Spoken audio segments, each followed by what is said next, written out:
பாவம் அவரை கைது செய்யக்கூடாது என்கிட்ட. அவர் நல்ல கராட்டியெல்லாம் பழகியிருக்கார். அவர் கைது செய்து அவர் மேலும் மேலும் சிக்கலுக்குள்ளாய்க்கால் வாங்கி நீங்களும் ஊடகவியலாளர்களும் அதிகமாக பேசி வேறு எதுவும் அவருடைய ப்ரவுன் பேட்டில் எதுவும் பிரச்சனையை சந்திக்காதீங்க. அது சம்மந்தமாக போலீஸ் தான் முடிவு எடுக்கணுமே தவிர நாங்கள் இல்லை. இன்று யாழ் மாவட்ட அபிவிருத்தி ஒருங்கிணைப்பு குழு கூட்டம் அவசரமாக கூடப்பட்டது. அவசரமாக கூடப்பட்டதுக்கான காரணம் வேறுமல்ல, இப்போது பன்முகப்படுத்தப்பட்ட நிதியின் கீழ் 56 மில்லியன் ரூபாய் எமக்கு கிடைத்திருக்கின்றது. அப்போ அந்த அபிவிருத்தி வேலைகள் சம்பந்தமாக பேசிக்கொள்வதற்கே அல்லது அது சம்பந்தமாக கலந்துரையாடுவதற்கே இன்று இந்த கூட்டம் இடம்பெற்றது. அந்த கூட்டத்தின் போது உண்மையிலேயே இப்போ இங்கே இருக்கின்ற எல்லா பாராளுமன்ற உறுப்பினர்களுக்கும் 9 மில்லியன் அடிப்படையில் பெற்றுக் கொடுப்பதற்கு தீர்மானிக்கப்பட்டது. அதே போன்று இன்று அபிவிருத்தி குழுவின் மூலமாக முன்னெடுக்கப்பட்டு இருக்கின்ற பல்வேறு வேலை திட்டங்கள் இருக்கின்றது. கிராம மட்டத்திலான வேலை திட்டங்கள் இருக்கின்றது, பிரதேச மட்டத்திலான வேலை திட்டங்கள் இருக்கின்றது. அந்த பிரதேச மட்டத்திலான அதுகளுக்கு போதுமான அளவு நிதி ஒதுக்கீடு செய்யப்பட்டிருக்கின்றது. அந்த நிதிகள் சம்பந்தமாகவும் பாராளுமன்ற உறுப்பினர்களோடு கலந்து ஆடுவதற்கே இந்த கூட்டம் இடம்பெற்றது. அப்போ அந்த வகையில் அது அனைத்தும் மிகவும் சுமூகமாக பேசி தீர்க்கப்பட்டிருக்கின்றது என்பதை இந்த இடத்தில் நான் குறிப்பிட்டாக வேண்டும். அதே போன்று ஒவ்வொரு பிரதேச செயலாளர் பிரிவுக்கும் 3 மாதிரி கிராமங்களை உருவாக்குவதற்கான ஒரு வேலை திட்டம் முன்மொழியப்பட்டிருக்கிறது. அந்த வேலை திட்டத்திற்கு அமைவாக யாழ் மாவட்டத்தில் இருக்கின்ற அனைத்து பிரதேச செயலாளர் பிரிவுகளிலும் இருக்கின்ற 3 கிராமங்களை தெரிவு செய்து அவைகளை மாதிரி கிராமங்களாக, பூர்ணமான கிராமங்களாக மாற்றுகின்ற நடவடிக்கை முன்னெடுக்கப்பட இருக்கிறது. அதற்கான அனுமதி இந்த ஒருங்கிணைப்பு குழு பெற்றுக் கொடுத்திருக்கின்றது. அதே போன்று இன்று காலை எனக்கு வந்த ஒரு கோரிக்கையின் அடிப்படையில்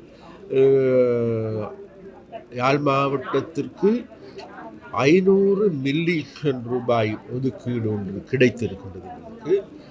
அந்த 500 மில்லியன் ரூபாய் ஒதுக்கீடுகளையும் ஏதாவது ஒரு பொது வேலைக்கு ஒரே திட்டத்திற்கு, அது கட்டிடமா அல்லது வீதி புனரமைப்பா என்பதை இந்த ஒருங்கிணைப்பு குழு மூலமாக தீர்மானிக்கப்பட வேண்டும் என்ற முடிவெடுத்திருந்தோம். அதன் போது இவ்விடத்தில் பல முன்வரிசைகள் எங்களுக்கு கிடைத்திருக்கின்றது. அதில் ஒன்று, யாழ் மாவட்ட வைத்தியசாலைக்கு மகப்பேற்று விடுதி ஒன்றை அமைக்க வேண்டும். அது மிகவும் முக்கியமானதாகவும் கருதப்படுகின்றது. அந்த முன்மொழிவும் எங்களுக்கு கிடைத்திருக்கின்றது. அதே போன்று இன்னொரு விடயமாக, அதாவது இந்த பிரதேசத்தில் யாழ் மாவட்டத்தில் காணப்படுகின்ற பிரதானமான குறைபாடாக காண்கின்ற மலக்கழிவு அகற்றல் சம்பந்தமான யோசனை முன்மொழிக்கப்பட்டிருக்கின்றது. அதுவும் முக்கியமான விடயமாகவே நாங்கள் பார்க்கின்றோம். அதே போன்று இன்னும் முக்கியமான வீதிகள் புனரமைக்கப்பட இருக்கின்றது. அதே நேரத்தில் மேலும் கிராமங்களுக்கு கூடுதலான உதவிகளை பெற்றுக் கொடுக்க வேண்டியிருக்கின்றது. அவ்வாறான வேலை திட்டங்களையும் முன்னெடுப்பதற்கு நாங்கள் தீர்மானித்திருக்கின்றோம். அந்த இன்றைக்கு இந்த விஷயங்கள் தொடர்பாக முன்வைக்கப்பட்ட அனைத்து விடயங்களுக்கும், அனைத்து யோசனைகளுக்கும் இது அனுமதி வழங்கியிருக்கின்றது. அதே போன்று யாழ் மக்களுக்கு இன்னும் ஒரு விடயத்தை சொல்லிக்கொள்ள வேண்டும். இது மாத்திரமல்ல, இது பன்முகப்படுத்தப்பட்ட நிதி மாத்திரமே. எல்லா அமைச்சுக்களிலிருந்தும் நேரடியான ஒரு நிதி ஒதுக்கீடுகள் இருக்கின்றது. அந்த வகையில் நாங்கள் பொதுவாக சொல்லுகின்றது போன்று கூடுதலான கவனம் கிராமங்களுக்கு கூடுதலான நிதி பாய்ச்சல் செய்ய வேண்டும் என்பதில் மாற்று கருத்து இல்லை. அந்த வகையில் எதிர்வரும் காலங்களில் பாரிய அபிவிருத்தி வேலைகளை முன்னெடுப்பதற்கு நாங்கள் தீர்மானித்திருக்கின்றோம். அந்த வேலை திட்டங்களை முன்னெடுப்பதற்கு எங்களுடைய மாவட்ட அபிவிருத்தி குழு மிகவும் ஒத்துழைப்பாக இருக்கின்றது என்பதை இந்த இடத்தில் நாங்கள் கூறிக்கொள்ள விரும்புகிறோம். நன்றி. இப்போது காற்றாலை திட்டத்திலிருந்து அதானியினர் இல்லை, அதானிக்கு வழங்கப்பட்ட திட்டத்தில் மாற்று திட்டங்களோ அல்லது அதற்குரிய வேறு யாருக்கும் பெற்றுக் கொடுப்பதோ அல்ல. உண்மையிலேயே யாருக்கும் பெற்றுக் கொடுப்பது அல்ல இதில் இருக்கின்ற பிரச்சனை. அதானிக்கு பெற்றுக் கொடுப்பதன் மூலமாக அது எமது நாட்டுக்கும் மக்களுக்கும் மின்சார சபைக்கும் அல்லது மின்சாரத்தை பெற்றுக் கொடுக்கின்ற மின் மின் மின் பயன்பாட்டாளர்களுக்கும் நன்மை ஏற்பட்டதா என்கின்ற பிரச்சனை தான் இந்த இடத்தில் இருக்கின்றது. அப்போ அந்த வகையில் தான் அந்த பிரச்சனை அவ்வாறு ஏற்பட்டிருக்கின்றதை தவிர அல்லது அவர்களை அகற்றிவிட்டு வேறு யாருக்கும் பெற்றுக் கொடுப்பதற்கு அல்ல. நாங்கள் பார்க்கின்ற விஷயமாக இவைகள் அவர்களுக்கு இவர்களுக்கு பெற்றுக் கொடுப்பதற்கு பதிலாக ஏன் இலங்கையில் இருக்கின்ற முதலீட்டாளர்கள் இதற்கு முன்வரக்கூடாது, இலங்கையில் இருக்கின்ற முதலீட்டாளர்களுக்கு இவைகளை பெற்றுக் கொடுக்கக்கூடாது. அதே போன்று இன்னும் ஒரு விடயத்தை இவ்வாறான விடயங்கள் விஷயமாக நாங்கள் இப்போதும் கூட நாங்கள் அழைப்பு விடுக்கின்றோம். விசேஷமாக வடகிழக்கில் இருக்கின்ற இன்றைக்கு புலம்பெயர்ந்து இருக்கின்ற தமிழர்கள் இதிலும் கூட பாரிய முதலீடுகளை செய்யலாம், பாரிய நன்மைகளை பெறலாம். அதே போன்று எங்களுடைய பிரதேசத்திற்கு நன்மையாக இருக்கும், நாட்டுக்கும் நன்மையாக இருக்கும். அந்த வகையில் தான் இந்த மாற்றங்கள் நிகழ்கின்றதை தவிர வேறு விதமான சதிகளோ சூழ்ச்சிகளோ விளையாட்டுகளோ கிடையாது. பில்லியன் முதலீடு செய்வதாக அதானி சொல்லியிருக்கிற நிலையில் இந்த வரவு செலவு திட்டத்தில் இந்த எதிர்பார்க்கின்ற வருமானம் இலங்கைக்கு இழப்பாக இருக்குமா? இல்லை, அதாவது நாங்கள் ஒரு சில விஷயங்கள் இருக்கின்றது. அதாவது குறுகிய காலத்தில் ஒரு சிலவற்றை நன்மையாக இருக்கின்ற போதிலும் கூட இது நீண்ட காலத்தில் பெரிய ஒரு பாதிப்பை ஏற்படுத்தக்கூடியவனாக இருக்கின்றது. அப்போ அந்த வகையில் இந்த நாடு இன்றைக்கு இந்த 5 வருடத்தோடு முடிய போவதில்லை, இந்த 1 வருடத்தோடு இந்த நிதி ஒதுக்கீடுகள் முடிய போவதில்லை. இது தொடர்ச்சியாக இருக்க வேண்டிய பிரச்சனை தொடர்ந்து. அதனால் அந்த பிரச்சனை அடிப்படையாக கொண்டு தான் நாங்கள் இதுகளை கவனத்தில் எடுக்கிறோம். ஒதுங்கிணைப்பு குழு கூட்டத்தில் கண்டுபற்றியிருந்த போது யாழ் மாவட்டத்தில் யாழ் மாவட்டம் உள்விடாமல் வட மாகாணத்தில் நிதிகள் கூடிய அளவு திருப்பி அனுப்பப்படுவதாக ஒரு குற்றச்சாட்டை முன்வைத்திருந்தார். கடந்த வருடம் ஒருங்கிணைப்பு குழுவுக்கு 322 மில்லியன் ரூபாய் வந்ததாக சொல்லப்படுது. அது துபாகை செலவழிக்கப்பட்டதா அல்லது திருப்பி அனுப்பப்பட்டதற்கான இல்லை, நீங்கள் கடந்த ஒருங்கிணைப்பு குழு கூட்டத்தில் கண்டிருப்பீர்கள். நான் நினைக்கிறேன் 160% அதிகமான நிதி பூரணமாக செய்யப்பட்டிருக்கின்றது. அதிலும் திரும்பி சென்றிருக்கிறது. அதனால்தான் ஜனாதிபதி அவர்கள் மீண்டும் கேட்பதற்கான காரணம் வேறு எதுவுமல்ல. நாங்கள் ஒதுக்கின்ற நிதி, அரசாங்கம் ஒதுக்கின்ற நிதியை இவர்கள் பூரணமாக பயன்படுத்துவது இல்லை. அதற்கான கால அவகாசமோ அல்லது அவர்களுடைய அசம்பந்த போக்கு என்னவென்று தெரியவில்லை. அதனால்தான் நாங்கள் இனி வரும் காலங்களில் இந்த செயற்பாடுகளை விஷயமாக அதிகாரிகளோடு மாத்திரம் வரையறுக்காது, மக்களும் பங்காளிகளாக மாற்றிக்கொள்கின்ற அந்தந்த அபிவிருத்தி திட்டங்களுக்கு அதுகளுக்கான குழுக்களை அமைத்துக் கொள்கின்ற அவர்களுடைய கண்காணிப்பை ஏற்படுத்துகின்ற அதன் மூலமாக சகல வேலைகளையும் துரிதப்படுத்துகின்ற அதே போன்று எம்பிமார்களுடைய அனைத்து நாங்கள் இதில் கட்சி எந்த விதமான பேதங்கள் இல்லாத அனைத்து எம்பிமார்களுடையும் ஒரு உறவாடலுக்கு ஒரு குழுக்களை அமைத்துக் கொண்டு இதுகளை வேகமாக கண்காணிக்கின்ற வேகமாக வேலைகளை செய்விக்கின்ற வேலைகளை முன்னெடுக்கிறதுக்கு இருக்கும். அதனால் கடந்த காலங்களை நாங்கள் விட்டுவிடும், எதிர்காலத்தில் நாங்கள் நினைக்கின்றோம் அப்படி நடக்காது. அதில் உண்மையான வரம்புக்குட்பட்ட பலருக்கு அதில் உள்வாங்கப்படையில்லைன்னு சொல்லி பல பிள்ளைகள் சிஸ்டம் கூட போகிறோடைய உண்மையில் பாதிக்கப்பட்ட பல பேர் நிவாரணங்கள் உதவியாக கிடைக்கல என்னொரு பரவலாக முதல் இருந்த அதே பிரச்சனை சிஸ்டம் சேஞ்சுன்னு சொன்னாலும் முதல் எப்படியான குற்றச்சாட்டு இந்த பேர் லிஸ்ட்டில் சொல்லப்பட்டது மாதிரி உண்மையான கஷ்டப்பட்ட பல பிரிக்கப்பட்ட நிலப்பாடு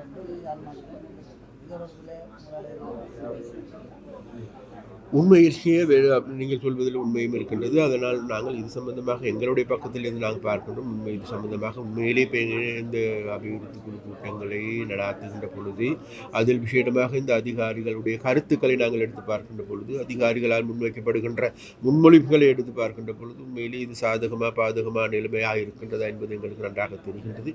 அதனால் இந்த சாதக பாதக நிலைமைகளின் அடிப்படையிலேயே நாங்கள் இவைகளை முன்னெடுத்து வருகின்றோம்.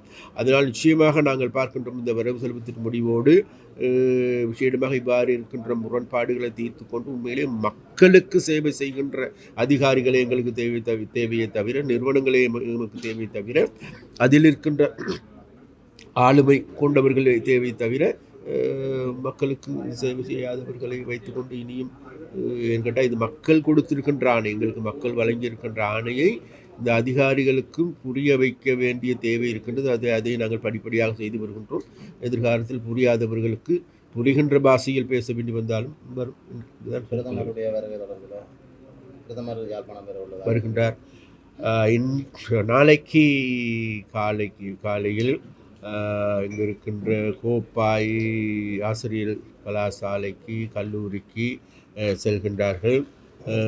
காலையில் இந்து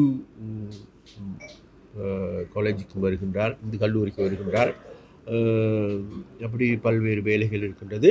அதே போன்று மாலை 2 மணிக்கு வட்டுக்கோட்டையில் ஒரு கூட்டமும், 2 மணிக்கு ஏலாலையில் ஒரு கூட்டமும், பிறகு 6 மணிக்கு மானிப்பாயில் ஒரு கூட்டம், பொதுக்கூட்டம் இருக்கின்றது. அந்த கூட்டங்களில் கலந்து கொள்வதற்கு, அதே போன்று நாட்டில் இருக்கின்ற நிலைமைகள் விளங்கப்படுத்துவதற்கும் இவைகள் தொடர்பாக எங்களுடைய தலைவர்கள் வந்து கொண்டிருக்கின்றார்.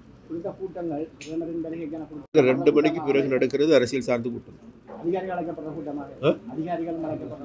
இல்லை, அதிகாரிகள் அழைக்கப்படுகின்ற அதிகாரிகளோடு தான் காலையில் இருந்து 2 மணி வரைக்கும் அதிகாரிகளுடான உத்தியோகபூர்வமான கூட்டம். அதற்கு பிறகு எங்களுடைய தேசிய மக்கள் சக்தியின் ஒரு கூட்டம். கையீட்டு விவகாரத்தை எப்போது அரசாங்கம் முடிவுக்கு கொண்டு வரப்போகிறது? கையீட்டு விவகாரம் கூடிய சீக்கிரத்தில் முடிவு கொண்டு வரக்கூடிய விடயம். நிச்சயமாக நாங்கள் பார்க்கின்றோம், இந்த பிரச்சனை இவ்வாறு புறையோடி செல்வதற்கு இடமளிக்க முடியாது. இது எதிர்காலத்தில் பாரிய விளைவுகளையும் ஏற்படுத்தக்கூடியவனாக இருக்கின்றது. இனவாதம் மதவாதம் மேலும் தலை தூங்குமாக இருந்தால் இந்த நாடு நாசமடையுமே தவிர வேறு எதுவுமே ஏற்பட போவதில்லை. ஒரு புறத்தில் இனவாத அடிப்படையில் இவ்வாறான பிரச்சனைகள் உக்குரமடைகின்ற பொழுது, மறுபுறம் அதன் கீழ் அதே பிரச்சனையை பயன்படுத்தி சூடேறுவதை எங்களால் காணக்கூடியதாக இருக்கின்றது.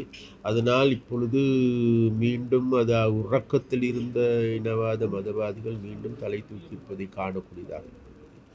அதனால் எங்களுடைய அரசாங்கம் என்ற வகையில் நிச்சயமாக இந்த பிரச்சனையை மீண்டும் ஒரு அழிவை நோக்கி செல்லுகின்ற, முரண்பாடுகளை நோக்கி செல்லுகின்ற, தமிழ் சிங்கள மக்கள் மத்தியில் வருகின்ற உறவுகளுக்கு பங்கம் ஏற்படுத்துகின்ற, பாதிப்புகளை ஏற்படுத்துகின்ற நிலைமைகளில் இருந்து மக்களை மீட்டெடுக்க வேண்டிய, மக்களை புரிதலுக்கு கொண்டு வர வேண்டிய தேவை இருக்கின்றது. அந்த அடிப்படையில் எதிர்வரும் நாட்களில் இதில் பாதிக்கப்பட்ட மக்களோடும், அதே நேரத்தில் அந்த பிரதேசத்தில் இருக்கின்ற இதற்குரியவர்கள், அங்கு இருக்கின்ற மத தலைவர்கள், சிவில் அமைப்புகள் அனைவரோடும் பேசி உண்மையிலேயே இதற்கான நல்லதொரு குழுவையும் அமைத்து கொண்டு இதற்கு சாத்தியமான தீர்வு என்ன என்பது தொடர்பாக கலந்துரையாடுவதற்கும் அவர்களை பெற்றுக் கொடுப்பதற்கும் ஆன வேலைகளை முன்னெடுப்பதற்கு நாங்கள் தீர்மானிக்கிறோம். ஒரு இணக்கப்பாட்டுக்கு வரலான்னு சொல்லியிருக்கிறேன். அப்போ மக்கள் கோருகிறார்கள், தங்களது முதற்கட்டமாகவேனும் கொடுத்த விகாரைக்கு சிறிதளவான நிலப்பரப்பை விட்டு வைத்துக் கொண்டு விடுவிக்க சொல்லி கோருகிறோம் தானே. அவ்வாறான சூழ்நிலை நிச்சயமாக என்கிட்ட இதில் ஒரு உண்மை இருக்கின்றது. விகாராதிபதி கூட சொல்லுகின்றார்கள், தான் விகாரைக்கு உரிய காணியை மட்டும் தாருங்கள், மற்ற காணி எல்லாத்தையும் நான் விடுவிக்கிறதுக்கு தயாராக இருக்கின்றேன்.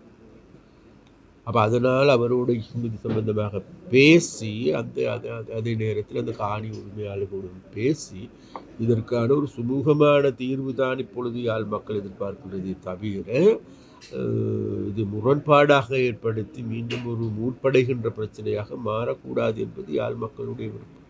அப்போ அந்த மக்களுடைய அபிலாசைகளை பூர்த்தி செய்கின்ற வேலைகளையே நாங்கள் முன்னெடுத்திருக்கிறோம்.